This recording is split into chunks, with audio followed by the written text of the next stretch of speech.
राजा no, Shri जोई Abraham नहीं आ गए ना, नो, भरोसा नहीं। श्री रामदास अथवाले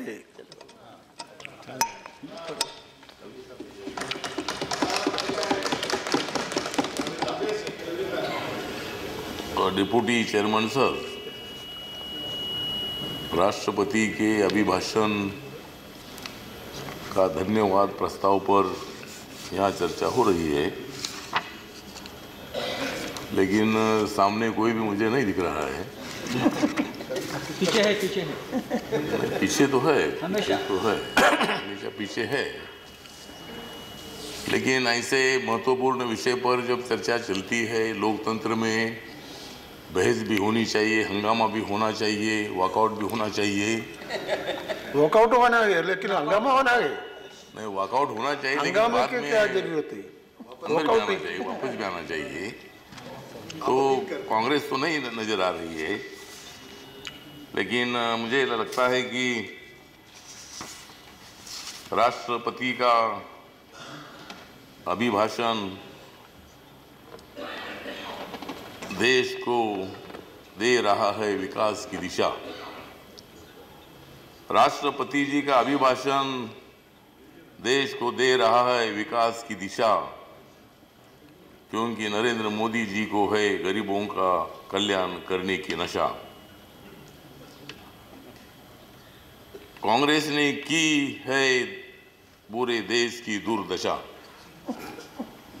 कांग्रेस ने की है पूरे देश की दुर्दशा। अब एनडीए सरकार के तरफ से है सारे देश को आशा। तो हम हर साल इसी विषय पर चर्चा करते हैं। अभिभाषण राष्ट्रपति जी का होता है, सरकार अपनी भूमिका उसमें रखने की कोशिश करती है, लेकिन ये सरकार ने जो मुद्दे रखे हैं, गरीबों का भला करने की भूमिका इसमें है। महिला है, गरीब है, आदिवासी है, ओबीसी है, अल्पसंख्यक है, व्यापारी वर्ग है, उद्योगपति है, सभी लोगों को न्याय देने की भूमिका इस अभिभाषण में है।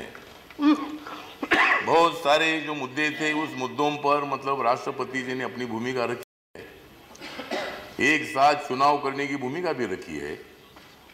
लोकसभा और विधानसभा के चुनाव 1952 में जब पहला चुनाव हुआ था, डॉक्टर बाबा साहब अम्बेडकर जी ने जो संविधान 26 नवंबर 1949 को डॉक्टर राजेंद्र प्रसाद जी और पंडित जवाहरलाल नेहरू जी के सुपुर्द कर दिया था, वो लागू हुआ था 26 जनवरी 1950 को, और पहला चुनाव हुआ था 1952 में। तब सब लोकसभा विधानसभा के चुनाव एक साथ ही होते थे, लेकिन बाद में फिर इधर का उधर जाना, उधर से उधर जाना, ये थोड़े प्रॉब्लम होते रहे, और असेंबली डिसॉल्व होती रही, लोकसभा डिसॉल्व होती रही, और 13 महीने में लोकसभा, 18 महीने में लोकसभा, 6 महीने में विधानसभा, इसी तरह की मतलब घटनाएं घटती गई। तो इसीलिए मतलब राष्ट्रपति जी ने अपने अभिभाषण में जो मुद्दा रखा है कि एक साथ चुनाव हो, तो उसके लिए वो थोड़ा मुश्किल है, लेकिन उसके लिए सबकी आम सहमति करनी पड़ेगी, पार्लियामेंट को कानून बनाना पड़ेगा, क्योंकि हर राज्य की मुद्दत 5 साल होने के बाद ही तो चुनाव हो सकता है। लोकसभा का चुनाव भी 5 साल के बाद ही हो सकता है। पहले 1/3 लोग टूटने पर मतलब उनको परमिशन था, लेकिन अभी 2/3 होने से वो थोड़ा कम हो गया है। मतलब इधर उधर जाना भी चाहिए, मतलब जहाँ हवा होती है उधर जाना चाहिए, जहाँ हवा ही नहीं उधर जाने से क्या फायदा है। तो जाना भी चाहिए, लेकिन फिर वापस भी आना चाहिए। तो मतलब ठीक बात, ऐसा होता रहा। तो इसीलिए मतलब ये मुद्दा बहुत इंपॉर्टेंट है कि इस मुद्दे पर भी मतलब हमें आम सहमति करनी होगी। कैसा हो सकता है, अलग अलग चुनाव होते रहते हैं, हर साल सब नेताओं को जाकर भाषण करना पड़ता है, हमको वोट दे दो, हमको वोट दे दो। एक साथ अगर हम जाएंगे तो लोकसभा और विधानसभा का कैंडिडेट अपना प्रचार करेगा, हम उनका प्रचार करेंगे, और कम पैसों में चुनाव हो जाएगा। तो इसीलिए इस मुद्दे पर विचार होना चाहिए। दूसरी बात यह है कि ये सरकार है, ये सरकार ने नरेंद्र मोदी जी बाबा साहब अम्बेडकर जी को मानते हैं, संविधान को मानते हैं, दलितों के आरक्षण की सुरक्षा करने की भूमिका रखते हैं। लेकिन कुछ लोग हमेशा बहस करते हैं कि भाई ये सरकार बाबा साहब अम्बेडकर जी का संविधान बदलेगा। अरे बाबा साहब अम्बेडकर जी का संविधान कैसा बदल सकता है? कैसा बदलेगा संविधान? कौन बदल सकता है संविधान? संविधान बदलेगा तो हम सब लोग उनको बदल देंगे। संविधान कैसा बदलेगा? संविधान कोई बदल नहीं सकते है। और नरेंद्र मोदी जी ने लोकसभा में बताया है कि ये बाबा साहब अम्बेडकर जी का जो संविधान है मेरा धर्म ग्रंथ है। तो मोदी जी बोलते हैं तो ये अच्छा बोल रहे हैं, तो बोलते हैं नहीं ऐसा नहीं है, तो ऐसा वैसा हो जाएगा। मतलब ऐसा कुछ भी नहीं होगा। नरेंद्र मोदी जी देश के लिए काम कर रहे हैं। बहुत सालों के बाद उन्होंने पंतप्रधान पद की जिम्मेदारी ले ली है। पहली बार वो लोकसभा में चुनकर आए। मतलब ये पूरे दुनिया में इतिहास ऐसा होगा कि पहली बार लोकसभा में चुनकर आए और प्रधानमंत्री बन गए। ऐसा कोई आदमी है क्या? उधर कांग्रेस पार्टी के पास है क्या ऐसा कोई आदमी? पहली बार चुनकर आ गया और प्रधानमंत्री बन गया। तो मतलब उन्होंने प्रधानमंत्री बन गए और वो चाहते हैं, ठीक बात है, एकदम तो पूरा कल्याण होगा नहीं, सबको न्याय मिलेगा नहीं।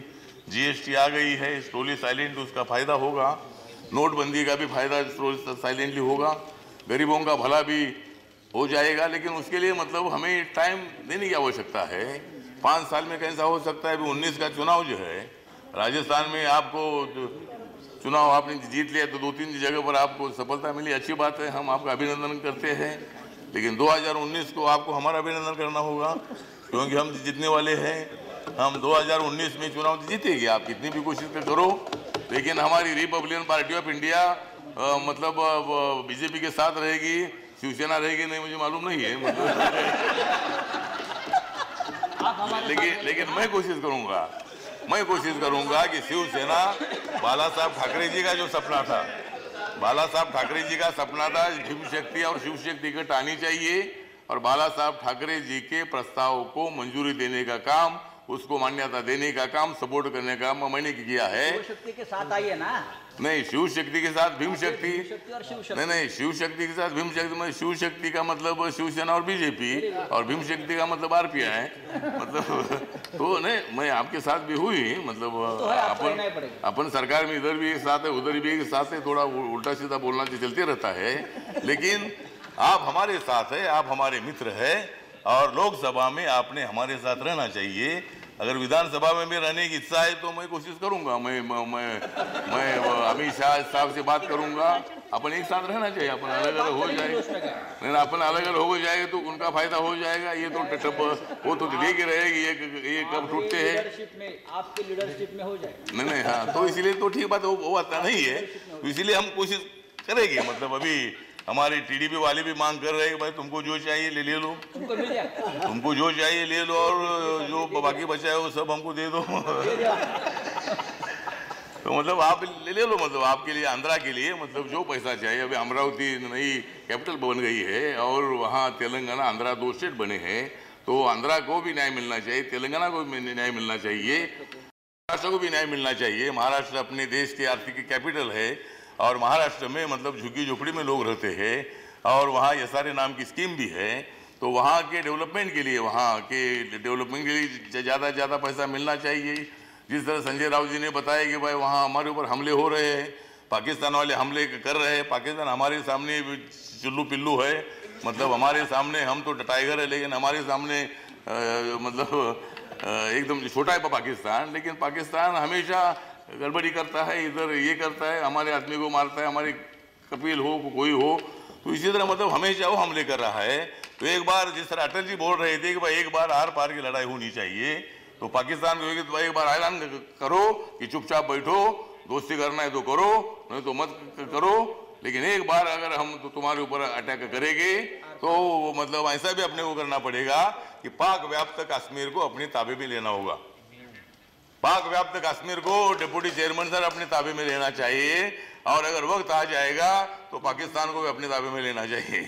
मतलब ये भी काम एक बार अपने को करने की आवश्यकता है, तो ठीक बात है। तो इसलिए मुझे लगता है कि एक सामाजिक न्याय का ये मतलब जो अभिभाषण है ये है, दलितों को और सभी गरीब वर्गों को न्याय देने के लिए ये है। और नरेंद्र मोदी जी बाबा साहब अम्बेडकर जी की विचारधारा को मानते हैं। बाबा साहब अम्बेडकर जी के संविधान का भारत खड़ा होना चाहिए, उसके लिए हमारी कोशिश है। दलित पर अत्याचार भी हो रहे हैं, हमारे भीमाशंकर में पुणे में भी तो दलितों पर हमला हुआ और जगह जगह पर दलितों पर अत्याचार होते हैं। तो सब लोगों ने मिलकर दलितों को न्याय देने के लिए कोशिश करनी चाहिए। उसके लिए इंटरकास्ट मैरिज को बढ़ावा देने की आवश्यकता है। समाज में परिवर्तन हो रहा है, हम एक दूसरे के साथ बैठ रहे हैं, एक दूसरे के साथ खाना पीना कर रहे हैं, शादियाँ भी कर रहे हैं, और इसीलिए मुझे लगता है कि समाज में एकता भी पैदा हो रही है। लेकिन कुछ लोग समाज में फूट डालने का भी काम कर रहे हैं अपने राजनीति के लिए। तो इसलिए समाज में दलितों को न्याय भी मिलना चाहिए। भीमा शंकर में जिन्होंने मतलब इसी तरह का अत्याचार कर दिया है, उनके ऊपर का कार्रवाई होनी चाहिए, उनको कठोर सजा होनी चाहिए। और हमारा समाज जो है, हमारा समाज शांति को मानता है, पीस को मानता है। हम ऐसा कोई संघर्ष करना नहीं चाहते हैं। मराठा समाज जो महाराष्ट्र में, उसको आरक्षण मिलना चाहिए, मांग मैंने किया है। मैं बहुत बार बोल रहा हूँ कि भाई जाट मांग रहे हैं, पाटीदार मांग रहे हैं, और अभी मोदी साहब ने और अमित शाह साहब ने, हम सब लोगों ने इसका विचार करने की आवश्यकता है कि जो समाज में जो कास्ट SC ST OBC में नहीं है, ऐसी जो जातियाँ है, जाट है, मराठा है, पाटीदार है, पटेल है, ब्राह्मण है, ऐसे सब लोगों को भी SC ST OBC के आरक्षण को टच ना करके बचे हुए 50% में अगर 25% आरक्षण उनको दिया जाता है तो एक कदम हो जाएगा और एक झगड़ा भी खत्म हो सकता है। दलितों पर अत्याचार का कारण भी है कि भाई इनको आरक्षण मिलता है, हमको नहीं मिलता है। तो मैं ये भूमिका हमेशा रख रहा हूँ। तो पार्लियामेंट के सभी सदस्यों को, सभी पार्टियों को इसका विचार करने की आवश्यकता है कि जो समाज को आरक्षण मिलता नहीं, वो समाज में जो गरीब लोग है, इकोनॉमिकली बैकवर्ड क्लास के लोग है, क्रिमिलियर है, ऐसे लोगों को भी शिक्षा में, नौकरियों में आरक्षण मिलना चाहिए। ये भी मतलब निर्णय होने की आवश्यकता है। महिलाओं का जो बिल पेंडिंग है, महिलाओं को 1/3 जो सीटें वो मिलनी चाहिए। अगर लोकल बॉडीज में अगर उनको 50% आरक्षण हमने दिया है तो लोकसभा और विधानसभा में भी महिलाओं को आरक्षण मिलना चाहिए। 3 तलाक का जो बिल है, ये बिल पास होना चाहिए, लेकिन कांग्रेस वाले क्या करते हैं मुझे मालूम नहीं है। OBC का बिल पेंडिंग है और ये OBC के बिल के लिए भी मतलब OBC का बिल और जो 3 तलाक का जो बिल है, ये भी बिल पास होने के लिए कांग्रेस ने सपोर्ट करने की आवश्यकता है। लेकिन कांग्रेस वाले क्या करते हैं मुझे मालूम नहीं है, लेकिन वो कुछ करे या ना करे, अभी ये सपोर्ट नहीं करेंगे तो पूरा महिलाओं का वोटिंग हमको मिलेगा, सब मुस्लिम महिलाओं का वोट हमको मिलेगा, आधे मुसलमान का वोट भी हमको मिलेगा, और फिर हमको सब मिलेगा। तो उनको क्या मिलेगा? उनको कुछ भी नहीं मिलेगा। तो मतलब इसीलिए तो मुझे लगता है कि इसके बारे में हम सब लोगों ने विचार करने की आवश्यकता है। और इसीलिए मैं ज़्यादा वक्त न लेते हुए मैं मेरी जो रिपब्लिकन पार्टी ऑफ इंडिया है, ये पार्टी की तरफ से मैं ये प्रस्ताव का धन्यवाद करता हूँ। और यहाँ मतलब हमारे अमित शाह साहब ने जो ये प्रस्ताव रखा है उसका मैं सपोर्ट करता हूँ। जय भीम, जय Bharat. Thank you Ramdas Athawale ji.